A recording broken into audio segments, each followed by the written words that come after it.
General Winter will defeat Europe, the Russian Napoleonic trap, and the coming agonizing defeat. Remember how many times in the past Winter helped Russia win her wars. Once with Napoleon and another time again with Hitler. Now, how Biden killed the East Med for climate reasons and left Europe at the mercy of Russia, from a flawless Democrat to a demon Putin. The absolute defeat and the strategic impasse in which Europe finds itself is described in the articles of the Gatestone Institute signed by Burak Bekdil. Deals with the devil, as Vladimir Putin has now been demonized, not only ensure cheap energy to manufacture, quote, Europe's steam engine, end quote, but shape the kind of globalization we know as dominated by a transnational liberal elite. Once, through the so-called Great Reset, an attempt was made to rearrange the balance of power on a global scale, the new players such as Russia and in the background China, with the absolute dominance of the commodity market, were ignored. What was it possible for this to happen bloodlessly for the West? As shown by the events that unfolded after February 24th, 2022, the answer is negative.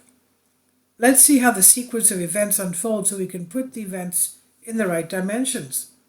And the West was not shocked. In 2008, the then considered perfect Democrat, then Putin, invaded Georgia. The West was shocked. Putin's critics were shocked that the West was shocked. In 2014, it invaded the Crimean Peninsula, sovereign Ukrainian territory. The West remained shocked. In February 2022, Putin invaded Ukraine and annexed parts of the sovereign state. Was the West still shocked? It shouldn't have been. Obviously, Putin hopes to weaponize the winter and force Europe to surrender, but retreating to the Kremlin would be disastrous. The East Med pipeline project was designed to improve Europe's energy security by diversifying its routes and sources and providing direct connectivity to production fields while reducing dependence on Russian natural gas pipelines. U.S. President Joe Biden intervened with a historic strategic miscalculation at a strategic cost, appeasing Putin-supporting Turkey, a part-time NATO ally, and jeopardizing Europe's energy security. Just weeks before Russia invaded Ukraine in February, Biden surprised East Med partners by abruptly withdrawing U.S. support for the pipeline, effectively killing the project, blocking Europe's diversified energy supply, and further exacerbating energy blackmail of Putin against Europe. The East Med project and Germany's blessings. The White House said the $6.7 billion project ran counter to its climate goals. Biden apparently hopes that no one will still be using fossil fuels by 2025, the date for the scheduled completion of the East Med pipeline. The Biden government also cited an alleged lack of economic and commercial viability, even though a 2019 EU-funded study confirmed that the East Med project was technically feasible, economically viable, and commercially competitive. Gerhard Schroeder's mistake? If Europeans freeze this winter or have to pay high energy bills, they will have to wish for the longevity of politicians like Schroeder and Biden. The story goes back to the early 2000s, when then German Chancellor Gerhard Schroeder decided to develop strategic relations between Berlin and Moscow. It went so far as to offer partnership in Russia to EADS, a multinational European defense and aerospace force. In November 2004, Gerhard Schroeder called Russian President Putin a perfect Democrat, quote-unquote. Predictably, in 2004, Schroeder called Turkey's Islamist authoritarian leader, then Prime Minister, now President Recep Tayyip Erdogan, a great reformer, quote-unquote. On the evening of December 9, 2005, 17 days after Schroeder completed his term as Chancellor, he received a call from his friend Putin. Since leaving public office, Schroeder has worked for Russian state energy companies, including Nord Stream AG, Rosneft, and Gazprom, earning a salary of $1 million a year.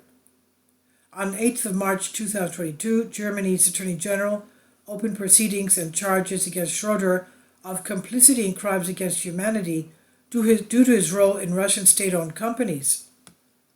How the dependency was formed.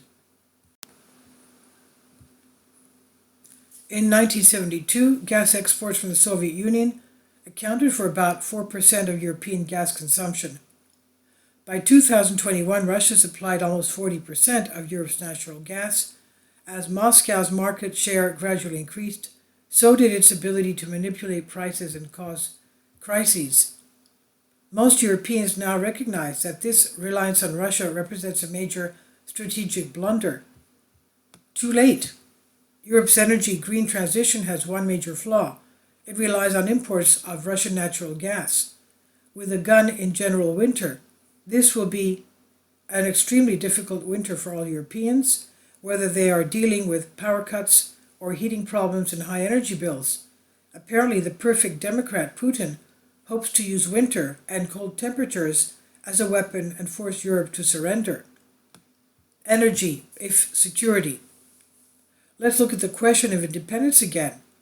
In 2017, the governments of Italy, Greece, Cyprus, and Israel signed a declaration to confirm their support for the development of the Eastern Mediterranean pipeline called EastMed, a project of $6.7 billion, 1,900-kilometer natural gas pipeline to transport Israel's natural gas reserves to Cyprus and Greece and on to Europe.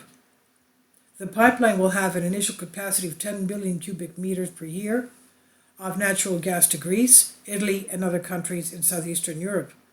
In the second phase, the capacity was expected to increase to a maximum of 20 billion cubic meters per year. In other words, it would double. The project, in fact, was characterized as a Project of Common Interest, PCI, by the European governments. The EastMed pipeline project was designed to improve Europe's energy security by diversifying its routes and sources and providing direct connectivity to producing fields while reducing dependence on Russian gas supplies. It would provide the opportunity for the European Union member state Cyprus to connect to the European gas network, which would further strengthen the supply of natural gas in Southeast Europe. Proposal bomb to Biden: kill Turkstream and advance EastMed, Greece as our ally. The role of Turkey and the Eastern Mediterranean.